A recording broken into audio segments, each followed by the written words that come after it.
बहुत समय पहले की बात है। एक राजा को उपहार में किसी ने बाज के 2 बच्चे भेंट किए। वे बड़ी ही अच्छी नस्ल के थे।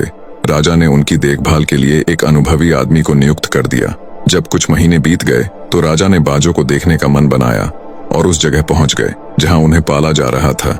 राजा ने देखा कि दोनों बाज काफी बड़े हो चुके थे और अब पहले से भी शानदार लग रहे थे।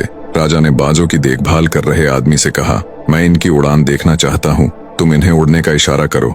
आदमी ने ऐसा ही किया। इशारा मिलते ही दोनों बाज उड़ान भरने लगे, पर जहां एक बाज आसमान की ऊंचाइयों को छू रहा था, वहीं दूसरा कुछ ऊपर जाकर वापस उसी डाल पर आकर बैठ गया जिससे वो उड़ा था। ये देख राजा को कुछ अजीब लगा। राजा ने कहा, क्या बात है, जहां एक बाज इतनी अच्छी उड़ान भर रहा है, वही ये दूसरा बाज उड़ना ही नहीं चाह रहा। जी हुजूर, इस बाज के साथ शुरू से यही समस्या है, वो इस डाल को छोड़ता ही नहीं। राजा को दोनों ही बाज प्रिय थे और वो दूसरे बाज को भी उसी तरह उड़ना देखना चाहता था।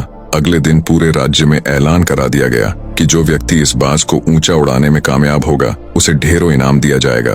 फिर क्या था, एक से एक विद्वान आए और बाज को उड़ाने का प्रयास करने लगे, पर हफ्तों बीत जाने के बाद भी बाज का वही हाल था। वो थोड़ा सा उड़ता और वापस डाल पर आकर बैठ जाता। फिर एक दिन कुछ अनोखा हुआ। राजा ने देखा कि उसके दोनों बाज आसमान में उड़ रहे हैं। उन्हें अपनी आंखों पर यकीन नहीं हुआ और उन्होंने तुरंत उस व्यक्ति का पता लगाने को कहा जिसने ये कारनामा कर दिखाया था। वह व्यक्ति एक किसान था। अगले दिन वह दरबार में हाजिर हुआ। उसे इनाम में स्वर्ण मुद्राएं भेंट करने के बाद राजा ने कहा, मैं तुमसे बहुत प्रसन्न हूँ, बस तुम इतना बताओ कि जो काम बड़े बड़े विद्वान नहीं कर पाए वो तुमने कैसे कर दिखाया। मालिक, मैं तो एक साधारण सा किसान हूँ, मैं ज्ञान की ज्यादा बातें नहीं जानता। मैंने तो बस वो डाल काट दी जिस पर बैठने का बाज आदी हो चुका था, और जब वो डाल ही नहीं रही तो वो भी अपने साथी के साथ ऊपर उड़ने लगा। दोस्तों, हम सभी ऊंचा उड़ने के लिए ही बने हैं, लेकिन कई बार हम जो कर रहे होते हैं उसके इतने आदी हो जाते हैं कि अपनी ऊंची उड़ान भरने की या कुछ बड़ा करने की काबिलियत को भूल जाते हैं। यदि आप भी सालों से किसी ऐसे ही काम में लगे हैं जो आपके सही पोटेंशियल के मुताबिक नहीं है, तो एक बार जरूर सोचिए कि